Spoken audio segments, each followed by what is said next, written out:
Welcome in, everyone. Ready to dive into something really strange. I'm ready when you are. All right. So today we're looking into the case of Wetton Under Hole. It's this village in Kent, England. You know, usually the picture of peaceful English countryside. Right. But all of a sudden, things get weird. People start seeing these strange lights in the sky. And what makes this case so interesting is that it wasn't just a one-off thing, right? It wasn't just one person seeing something they couldn't explain. A whole bunch of the villagers experienced this, the same bizarre events, all at the same time. Yeah, like this wasn't just a quick flicker and then it's gone. Yeah. People saw these lights multiple times. One guy, Charles Gaylord, he owns the pub there, the Shepherd's Rest, I think I've heard of it, yeah. where he said he saw these lights hovering right over the trees. And get this was right after the whole village lost power. Whoa. But it's more than that, see? It's not even just what he saw. It's how it felt. He said there was this heavy feeling in the air, almost like something had shifted, you know? Like a darkness had descended, sort of? Exactly. And get this, it wasn't just him feeling that way.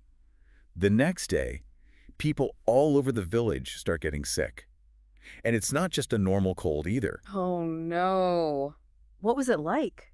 So they're getting these awful headaches, feeling dizzy all the time, even this weird burning sensation, like a really bad sunburn, but from the inside out. That is strange. That sounds really uncomfortable. That's scary too, right? So people start freaking out. Naturally, they go to see the local doctor, Peter Bly, but even he's stumped. I bet. That doesn't sound like any flu I've ever heard of. At first, he thinks maybe it's just a nasty bug going around. Then, and this is where it gets really weird, people start telling him they can taste metal. They taste metal. Yeah. And you know what that usually means, right? That metallic taste. It's one of the telltale signs of radiation exposure. But here's the problem. Peter, he runs all sorts of tests, checks everything he can think of. There's no radiation. Absolutely none. It's a total medical mystery. So we've got these unexplained lights, the whole village loses power, then everyone's getting sick with these bizarre symptoms that mimic radiation poisoning, but with zero actual radiation. Yeah, something's not adding up. Right. And it gets weirder. The local butcher, he starts noticing that his meat is going bad way too fast, spoiling much quicker than it should, even if you factor in the weather. Now that is interesting, almost like there's something in the environment itself, wouldn't you say, affecting the people and the food. It makes you wonder if whatever caused those strange symptoms in the villagers could also be the reason the meat was spoiling so quickly. It's like all these strange occurrences are connected somehow, but figuring out how is the tricky part. And hold on, because we're not done yet. Even the animals in Wetton Under Hole weren't spared from this weirdness. Oh, I don't like the sound of that. What happened to the animals? It's like whatever was going on, it was really setting them on edge. Animals that were normally calm and relaxed were suddenly agitated, on high alert all the time. And the dogs in the village, they wouldn't stop barking all night long, just barking and barking, like they could sense something was wrong, something that the humans couldn't see. I'd be terrified if I were those villagers. And to make matters worse, one of the villagers, the butcher we were talking about, he actually saw the lights himself. He was walking home one night, and there they were. Except this time, he didn't just see them. He felt like he was being watched. Oh, no. Yeah, and you know what's even creepier? He was so freaked out by the whole experience, he refused to let anyone use his name in the documentary. Can you blame him? I mean, imagine being so terrified by something you can't explain that you don't even want your name associated with it. Talk about unsettling. Seriously, that would give me chills. And his wife, Julia, she talked about how everyone in the village was on edge. Like they all knew something wasn't right, but they didn't know what it was, what to do about it.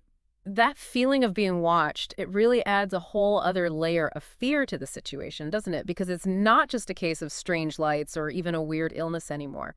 It's personal. And if what he's saying is true... It means whatever's out there knows they're being watched right back. It's true, though, isn't it? It really makes you wonder what could cause a reaction like that. And it's not just the butcher who's scared. Remember Charles at the pub? He talked about seeing military helicopters flying over the village, low, like they were searching for something. Oh, yeah, right. Like the whole village suddenly became a military zone, and nobody told them why. Those helicopters, the strange lights, it's almost like something out of a movie, you know? It does, doesn't it? And what's even more unsettling is the lack of any official explanation. It's like the authorities just swept in, did their thing, and then disappeared without a trace, leaving the villagers to deal with the aftermath and a whole lot of unanswered questions. It's like they're not even acknowledging that anything happened. You'd think with all those strange lights, someone official would have at least said something, right? You'd think so, wouldn't you? But there's nothing. No statements from the police, no press releases, no reports of unusual activity. It's like it never even happened. Which just makes the whole thing even more suspicious, right? Like, what are they not telling us? What's really going on here? That's the million-dollar question, isn't it? It's no wonder the villagers started coming up with their own theories. Aliens, government experiments, some kind of top-secret military operation. I bet every possibility was being tossed around in that pub. Oh, I bet. I mean, wouldn't you? If the authorities aren't giving you any answers, you're going to try and find them yourself. Exactly. And who knows, maybe some of those theories weren't too far off the mark. We might never know for sure. But even if we set aside the more outlandish explanations for a moment, the core facts of the case are still incredibly strange. You can't just dismiss the experiences of an entire village, can you? It's a bit hard to ignore when you've got multiple witnesses all describing the same thing, right? Yeah. The lights, the illnesses, the way the animals were acting. It all points to something strange happening in Wetton Under Hole. And don't forget that feeling of dread that seemed to settle over the village, like something had shifted, something was just off. Like a horror movie where everything seems normal, but there's this underlying sense of unease that just keeps building and building. Exactly. And that unease, that fear, it's contagious. You can hear it in the villagers' voices when they talk about what happened. They're trying to make sense of it, to rationalize it. But deep down, they know something isn't right. And that's the thing that gets me, you know. It's one thing to hear about strange lights in the sky or even a weird illness going around, but to feel that shift, that change in the atmosphere, like something is watching you. It sends shivers down your spine, doesn't it? It makes you question everything you thought you knew about the world. For sure. And I think that's what makes the story of Wetton Under Hole so compelling. Because it forces us to confront the unknown, to acknowledge that there are things out there that we may never fully understand. And sometimes that's a good thing. A little mystery can be good for the soul. It's like you think you have a handle on things, and then something like this happens that just throws everything for a loop. Wetton Under Hole really makes you realize just how much we don't know about, well, anything, doesn't it? It definitely challenges our perceptions of the world, that's for sure. It makes you realize that there are still so many mysteries out there, things we may never fully understand. And that's a bit unsettling, isn't it? To think that there could be things happening right under our noses and we'd be totally clueless. It can be a bit unnerving, yeah. But it's also kind of exciting, don't you think? It reminds us that there's still so much to learn, so much to explore. I suppose so. But in the case of Wetton Under Hole, it seems like we're a bit short on answers. We've got all these theories, radiation, environmental factors, weird weather, but without any real evidence, it's all just guesswork at this point. It's true.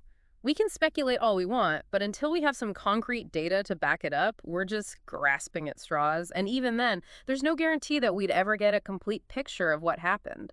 Some mysteries are just meant to stay that way. Mysteries. I guess so. But that doesn't make it any less frustrating for the people who actually live through it. Yeah. Imagine dealing with all that strangeness, all that fear, and then having no explanation for it. It's like something out of the Twilight Zone. You almost have to admire the resilience of the human spirit, though, don't you? Even in the face of the unknown, we find a way to adapt, to keep going. That's true. So where does this all leave us? We've got strange lights, unexplained illnesses, terrified villagers, and enough unanswered questions to fill a book. What do we make of it all? Honestly, I don't think there's a simple answer. It's one of those cases that really makes you think, makes you question everything you thought you knew. It certainly does that. It makes you wonder, what would you do if you were in their shoes? Would you dismiss it all as nonsense? Would you dive headfirst into conspiracy theories? Or would you just try to forget about it and move on?